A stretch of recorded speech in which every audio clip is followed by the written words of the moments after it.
Welcome to the Florida Homesteader podcast, where we bring the pages of the magazine to life, sharing all the stories, the skills, and the spirit of homesteading across the Sunshine State.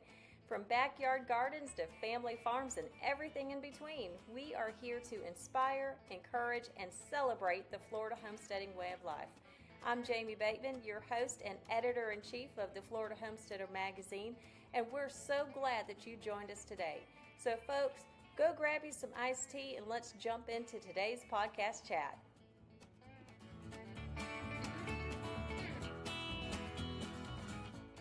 Hey, and welcome back to the Florida Homesteader podcast. My name is Jamie Bateman, and I am your host for this episode. And we are having a fun conversation. Today with me is, I think, a very handsome man. You have to say that. I have to say that. It's my husband. Billy is here with me tonight. Thank you for doing this with me. Well, thank you for having me. You're a good sport. I appreciate you. Whatever I can do. Oh, y'all heard it here first. So we are coming to you. We thought we would kind of share with you a little bit about where we are when we first started this journey with the Florida Homesteader magazine and then the podcast. We came on and we shared it with how we got started, how we got the property, and what led us to what we have now, which is the Florida Homesteader magazine and this episode or this podcasting show. And we thought, well, it might be kind of fun just to kind of update everyone, if anything, to be an inspiration and encouragement to others who are listening as well. We do not have it all together. Oh, no. No, not at all. But we're learning and we're having fun. And it's always a learning process. Every day is. Yeah. Yeah. But we're having fun with it, though. And we would not trade it for anything. No. No, this is a fun calling. So just a little bit of a brief recap of where we started. We have been on the property now, almost 5 years. Yeah. It's hard to believe. It's been almost 5 years that we have been here. We have about 8 acres in Central Florida. And when we first moved on, it was all palmettos, sandy pines, that kind of stuff. But Billy got to work and started clearing things out. I like to say that I think the donkeys came first and then we put the fencing up, but it was actually the fencing and then the donkeys came. Shortly before the donkeys got here. Yeah, it did. But the donkeys were on order. Yeah. that was the reason why we had to get, they say a lot of times that the gateway to a homestead is usually a chicken. And in our case, it was donkeys. Yeah. You've always wanted miniature donkeys, and we got them. We won't say what you wanted to name them, but it's biblical. Y'all could probably figure it out. But anyways, we got the miniature donkeys, the chickens. Later came the boar goats, which we'll share with you a little bit about them. And then more chickens. That's chicken math. We do ducks and now quail and cattle. We have the cows now as well. So we just wanted to give you a little bit of an update about how we got started. Of course, we don't want to take all the fun away from that conversation because they can go back and listen to that. Oh, yeah. Yeah. So where do you want to start? Like, what's been going on here? Well, it's continuing to clear out some of the property more and more whenever I get the time. It's a lot easier if you don't have a full-time job. Yeah, that's true. This is like a second full-time job. Mm-hmm. But we're grateful for the full-time job. A lot of times I say I go to work to get away from work. I work on the homestead, but you enjoy it. Oh, yes. Every minute of it. You get out on that tractor, and that's your happy time. Yes, it is. Yeah. Yep, I can see it. So we are continuing with our meat birds. We love raising our own food. We feel like it's very important to do that because we know what we're putting into our animals. We get them from when they're chicks, and we raise them up until the day that they gain their heavenly wings, basically. But we do it in a very humane way. Yeah. Our animals are taken care of very well, very loved. You know, I had somebody tell me one time when we got these chicks and they said, you know, how can you do that? How can you raise these cute little chicks and knowing that you're going to eat them one day? And they don't always stay cute. No, they don't. Is anybody who has raised the Cornish cross meat birds, they may be cute when they're small, but when they get a little older, I call them the sumo wrestlers of chickens. They're not cute. They're kind of ugly. Yeah. Yeah. But they're still an animal. Yes, they are. And they are loved, as are all of the animals that we have on our property. We've raised our own hogs to eat, and I'll tell you what, it's a huge difference because there was what, 20 years or so, I couldn't eat pork. Right. I would get so sick. Yeah. And And our son's the same way now. mhm, If they eat the store bought stuff or whatever that is commercially raised, then they both get sick to their stomach. But when mhm, they eat the stuff that we've raised here on our property, it doesn't happen. mm-mm. We know what's going into it. And not just it's not like a mind over matter thing. It's the good stuff. We're not putting any chemicals or byproducts or anything. It is all 100% good quality feed or food that these animals are getting that we are essentially putting back into our own systems. Right. It makes a big difference. So we've done that with our chickens, obviously. We've done that with our hogs and here recently with our cattle. Yeah. We just back in September, October, we took our first steer to be processed Yeah. and and that has blessed our family, our extended family. Our children are raised, married. We have bonus children, and it has really blessed all of us. Same thing with the chickens. hmm yes, yeah, being able to raise it, and they benefit from that. And for those of you who didn't see our initial video, we started this process because of health reasons. Because all of this non-essential stuff that they put into the food these days was making members of the family sick, giving them Serious sickness. health issues, hmm miscarriages. Yeah, two miscarriages, and that was just kind of eye opening. That we thought, nope. We just decided enough is enough, and then So we started raising our own food. Mhm. And we haven't looked back since. Yep. I can't tell you the last time that we actually bought meat in a store. I don't know what it was. Because even if we didn't have it that we raised ourselves, we bought it from a farmer who did. So we still have an idea of where that meat came from. All right. And that's such a huge thing for folks to understand too. You may not be able to raise your own chicken and your own hogs or your own beef or anything. If you make those connections with people who can or know someone who does. Right. And go and visit those farms. Visit those farmers and see what they do. A lot of times they would love to have you come and see and meet their meet their animals or All right. whatever.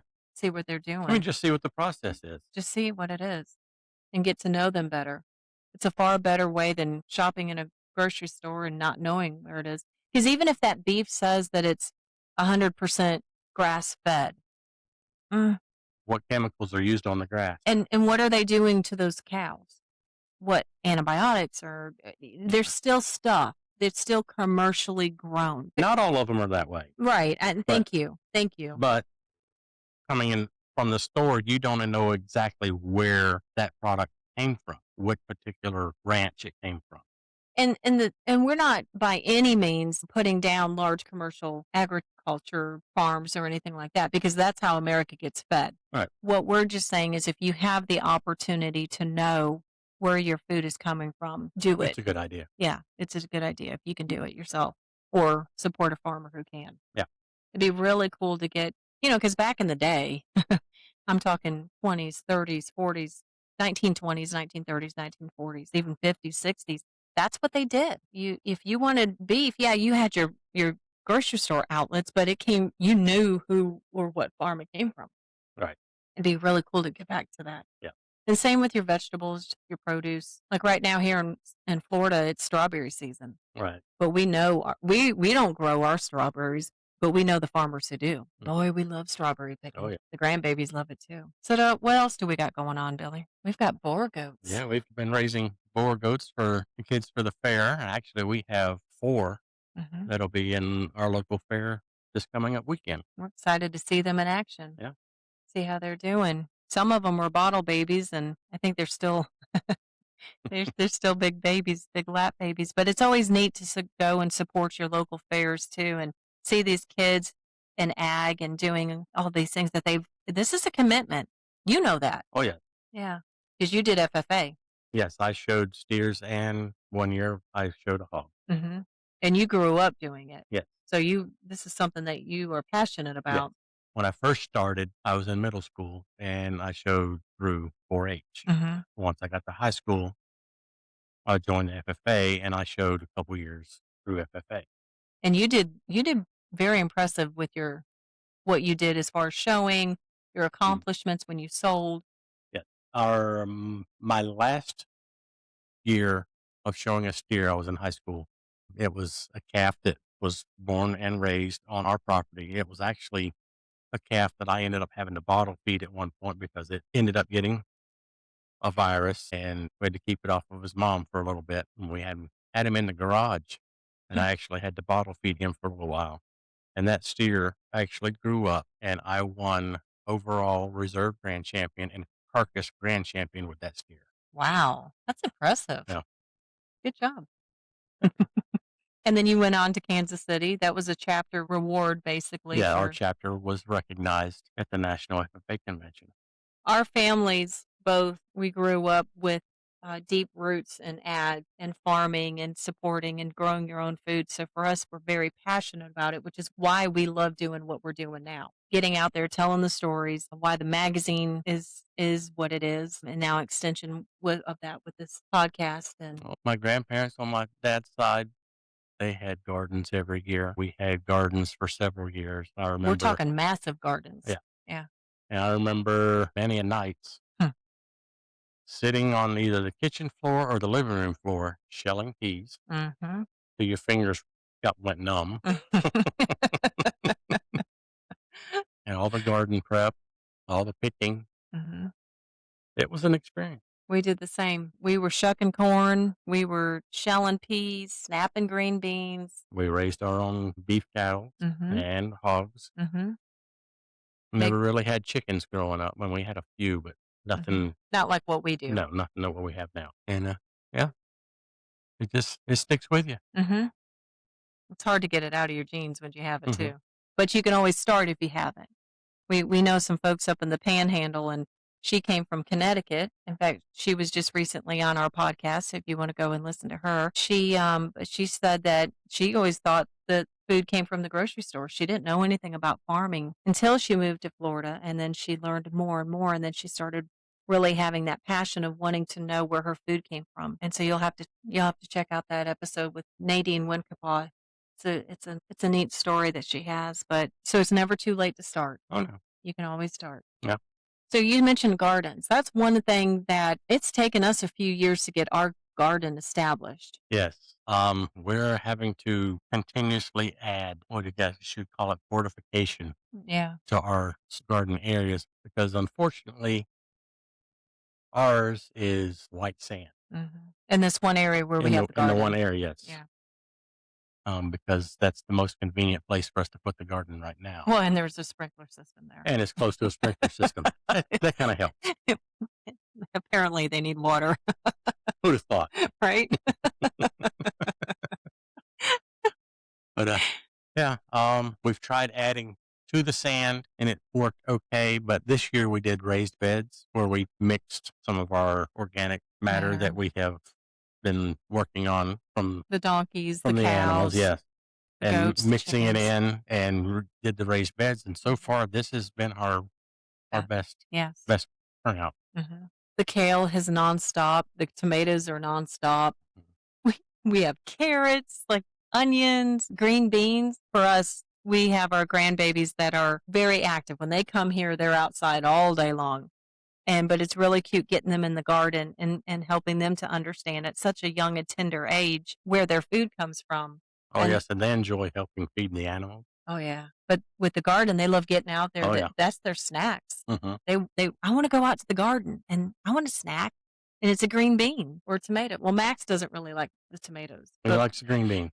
both boys love those green beans. They get out there, they know which ones to pick, and they pick them and they just start eating, which is great because everything that is on our plants is natural. Fertilizer, everything like that. I mean, if it's dirty, we'll not wipe it off, but Right. Yeah, we'll rinse them. yeah, but they love it, and that's a neat experience for them. So we're actually you you want to expand that garden though. Yes. Yeah, because we want to get more things growing. So right now, in the new area of the garden, you are adding more of the donkey manure, the goats, Chicken. the chickens, but you make a compost pile Yeah. basically, Yes. and it sits for months. Yes. And you're cultivating it, moving it with your tractor. I mean, Mhm. it's growing, y'all. We have a lot of byproducts from our animals. They're not going hungry. No, they are not. No. But they're earning their keep. And then that's what you're taking and you're just every few months you're spreading it over Mhm. our new area, Yes. building that up. Right. And it's doing great. Yeah.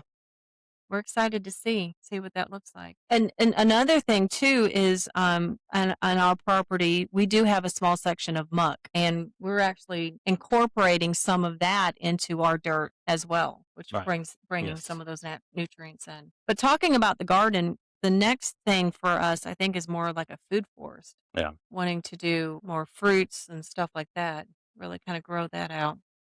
What are you wanting to bring in? I'd like to have a mango tree. That would be good. I think we know somebody who has a mango tree. I wanna do bananas, Yeah. and we have elderberry. We have a grapefruit tree. We have a kiwi tree. They need help. Kiwi tree? Isn't it kiwi? Key lime. Oh, it's key lime. Maybe we need a kiwi tree too.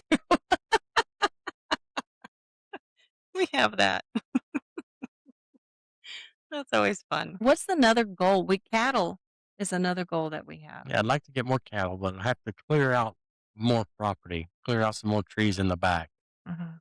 so we can get more sunlight. Because right now it's basically just like a canopy of trees over it, and there's not much sunlight back there. We're And talking tall, old pine trees is what we're yes, talking about. yes, And this when we say the back part of the property, it was very thick, but you've done a great job clearing out a lot of the underbrush. a lot of palmettos. A lot of palmettos. So now we're talking just a lot of tall pine trees, basically, is Yeah, what it is. There's some oaks back there that will yeah, stay. yeah, oh There's yeah. some bay trees that will stay.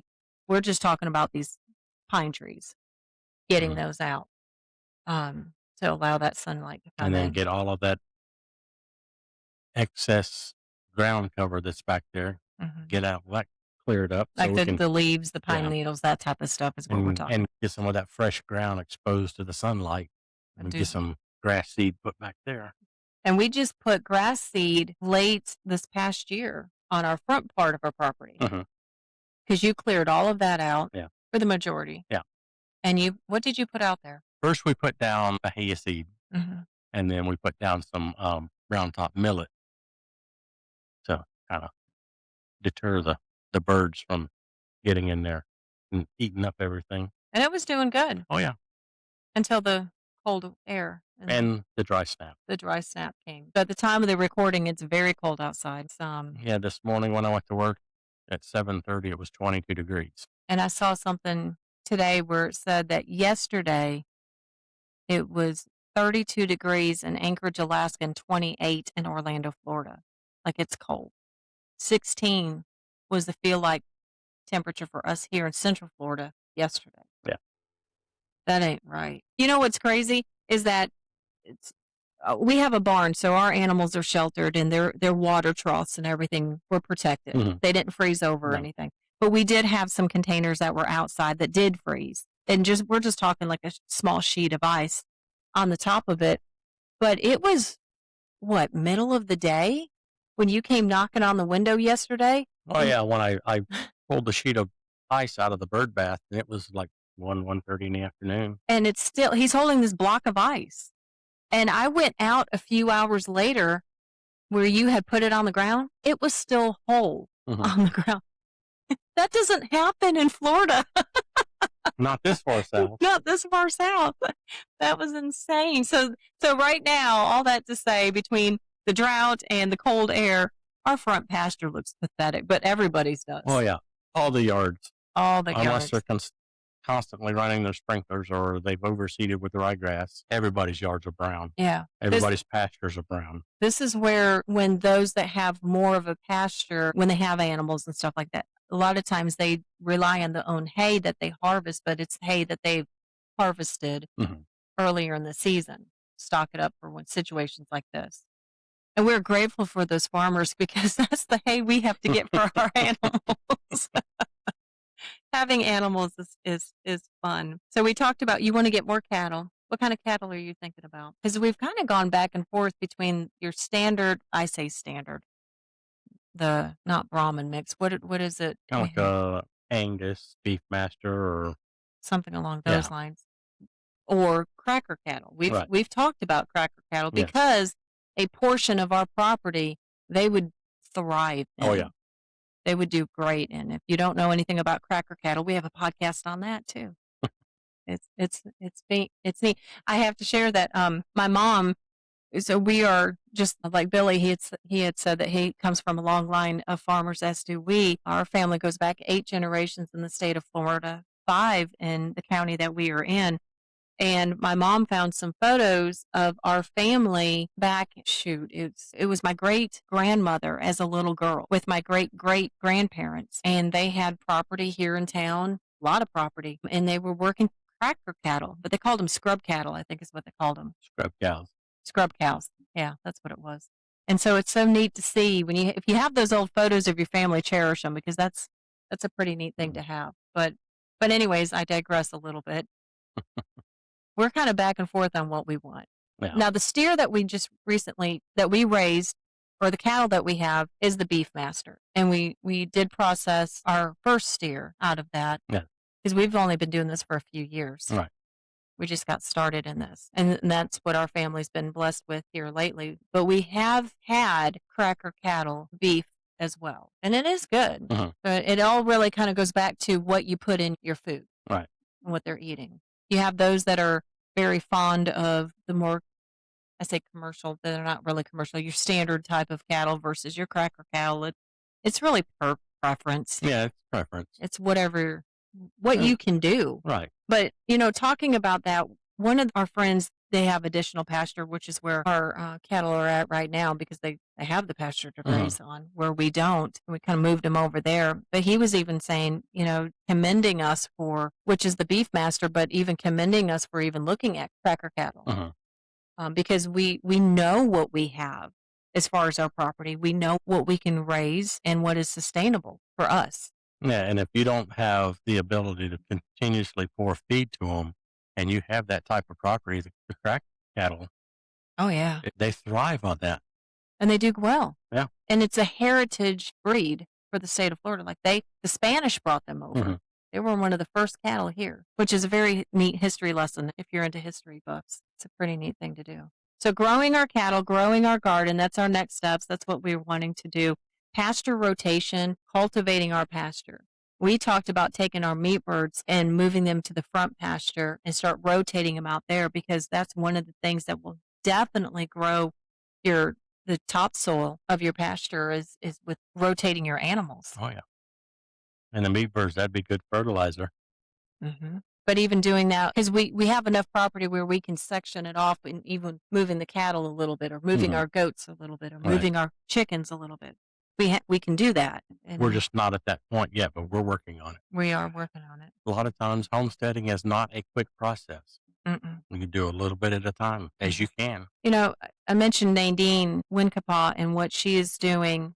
I think their property that they have up in the Panhandle, she is a year and a half to 2 years in, and they're still not living on it yet because of that process.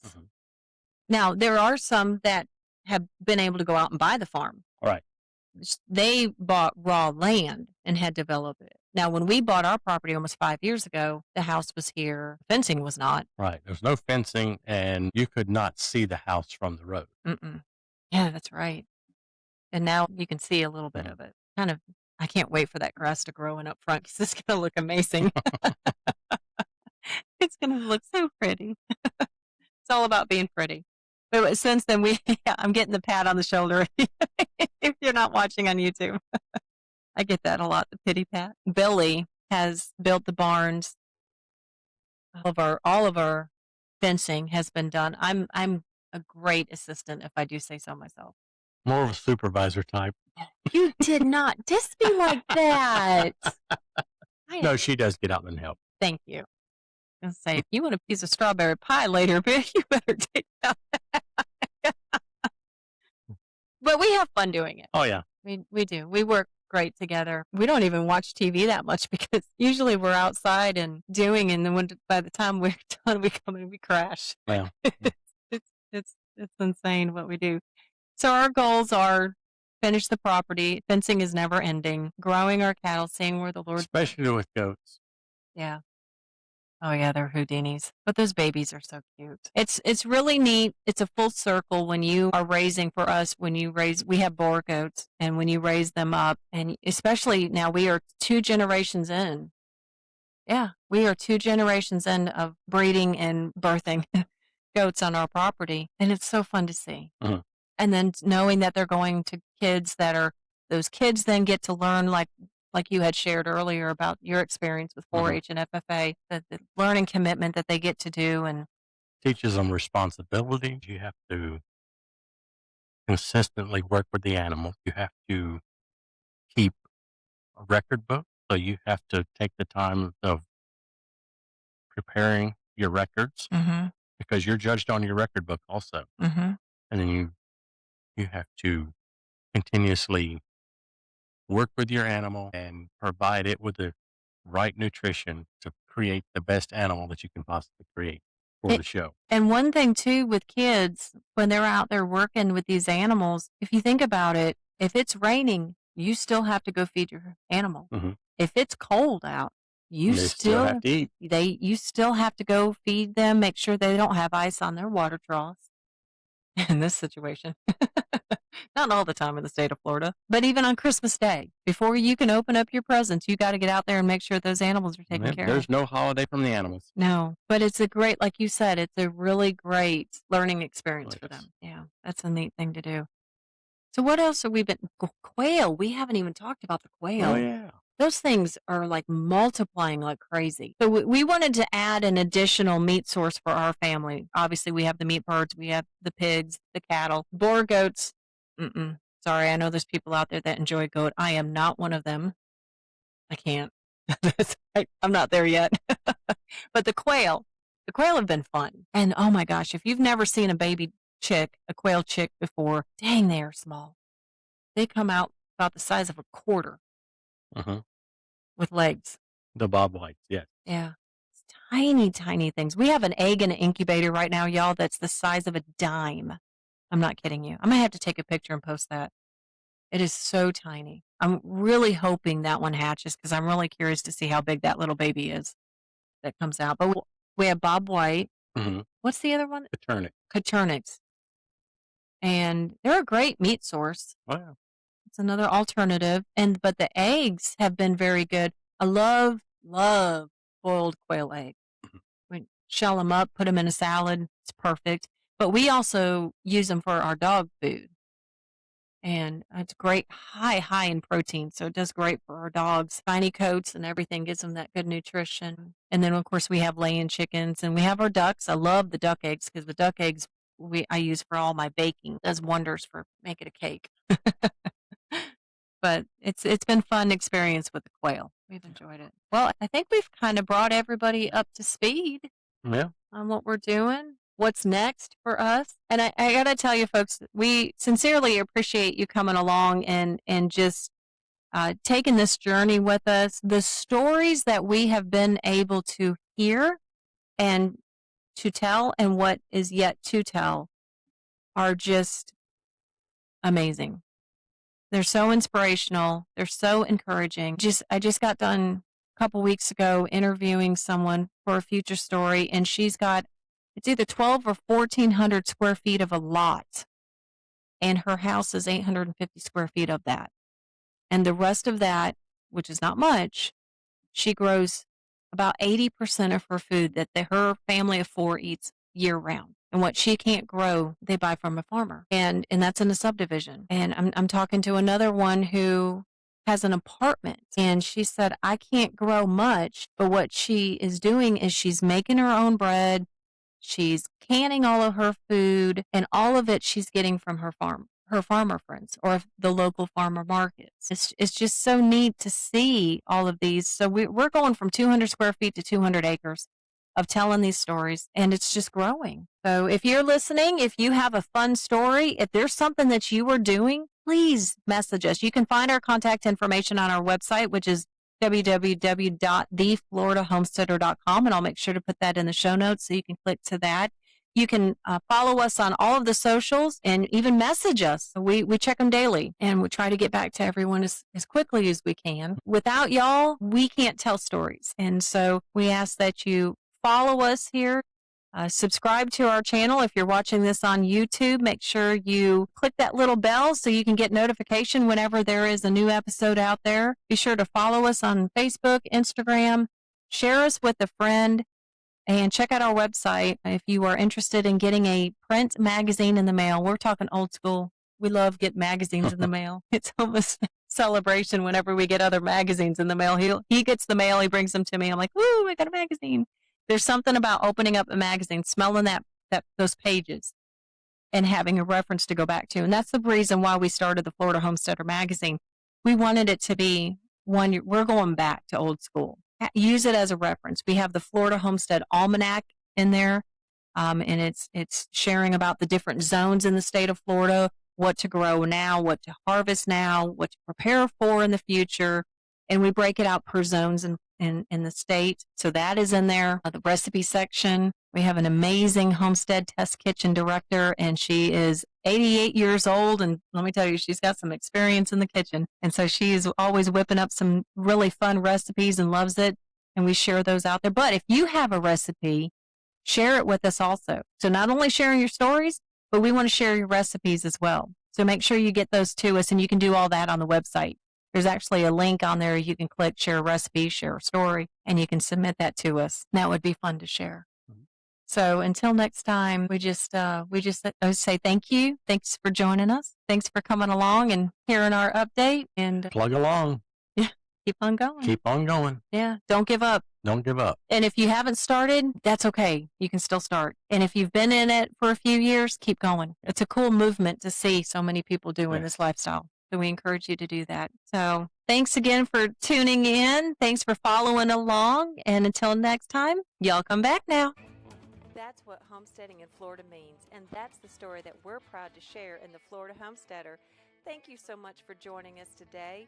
Be sure to subscribe to our channel, share this episode with a friend, leave us a rating, and check out our magazine, the blog, and our YouTube channel for even more Florida homestead inspiration. Until next time, keep growing, keep preserving, and keep the homesteading spirit alive. Y'all come back now.